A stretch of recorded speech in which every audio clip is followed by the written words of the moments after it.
All right, so it's that time of the month again where we actually go through the CPI expectation. So, of course, by the time you actually watch this video, if you're in Singapore, most likely later tonight, you are going to be looking at the CPI results alongside with myself.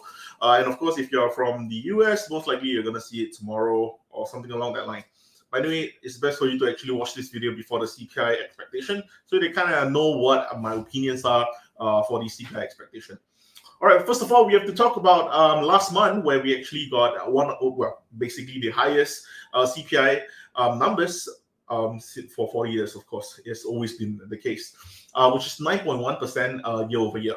Of course, a lot of people are thinking that, rate hikes are going to be pausing in the near future, which is why they are thinking that, if we actually get two good CPI result, which is for July and August, and then in September we're going to have our FOMC meeting. Then of course that would how we are going to be seeing a pausing of rate hikes or even a rate hike reduction. All right. So first of all, let me just get the expectation out of the way first. Personally, right now I'm looking at about 0.8% month over month. Previously, I was actually thinking somewhere along the line of 1% or so, but simply because oil prices have actually fallen quite a little bit. Despite oil companies basically reporting one of their best quarters in a very, very long time, all their crazy earnings for your Shell, your Exxon, even Occidental themselves as well. But I think that because earnings in general are lagging indicators, and I think that energy prices shouldn't be pressing that hard on inflation, which is why I don't think that we will actually see 1%. But do not mistake what I say here, simply because I do still see energy being one of the core contributor to all this persisting inflation that we're actually seeing right now. So next up, I think food prices. I think that will definitely continue with the pressure as well. I don't think that because everything in the inflation report is basically quite relative. I would imagine food prices not really letting up anytime soon either. All right, so I do feel that the need for us to actually talk a little bit more about the rate hikes, simply because the rate hike, like I said before, in the next meeting is going to be happening in September.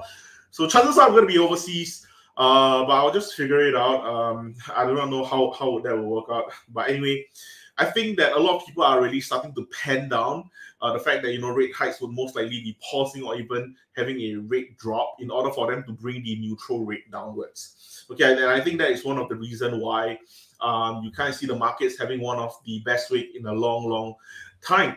Okay, if you actually look at the market in the past week, you could see that the market was doing absolutely well. Okay, my portfolio actually went up like 30%, which was great. Okay, which was definitely great.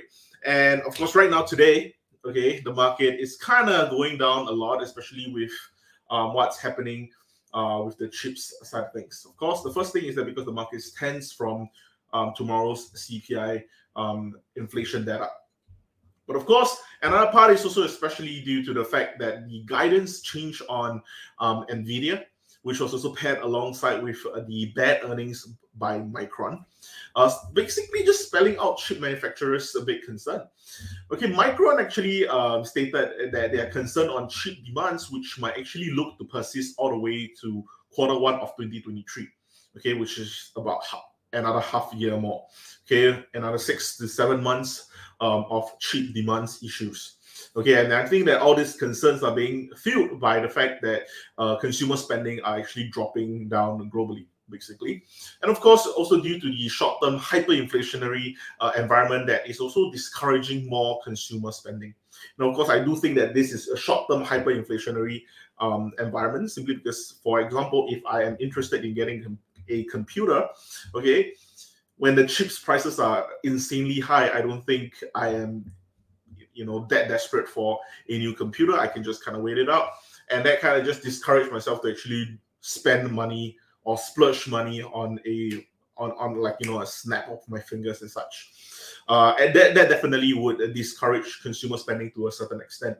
Okay, as compared to, like, for example, if chip prices were neutral, okay, and if I want a computer, I'm just going to go and buy a computer in a week's notice. Okay, right now, people have to think about it for a month or some even a year or more.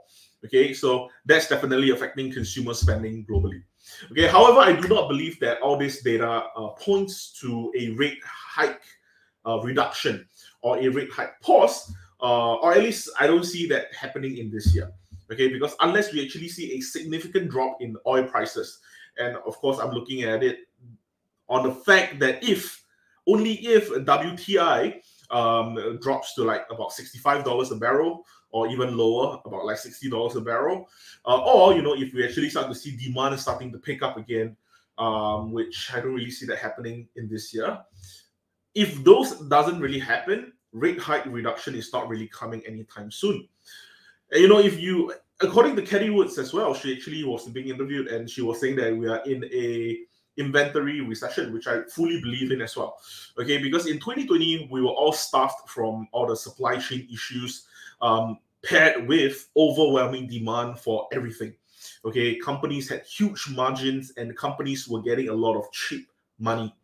Okay, they pumped a lot of money into their inventory pipelines in order for them to match the demands for all the items that they're actually selling.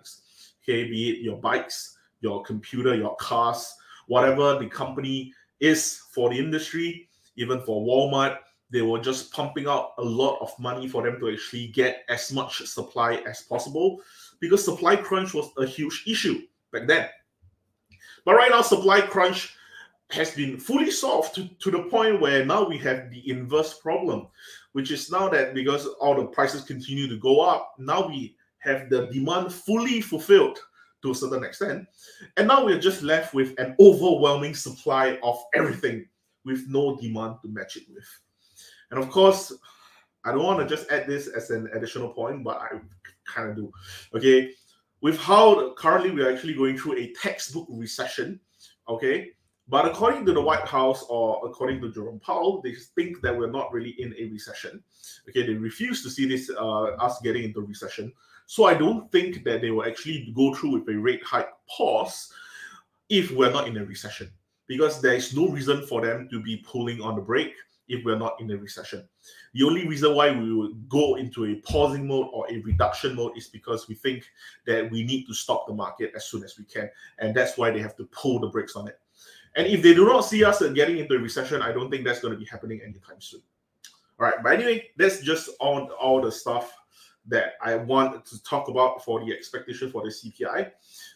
So yeah, just stay tuned for the CPI summary. Most likely I'm going to be uploading it tomorrow.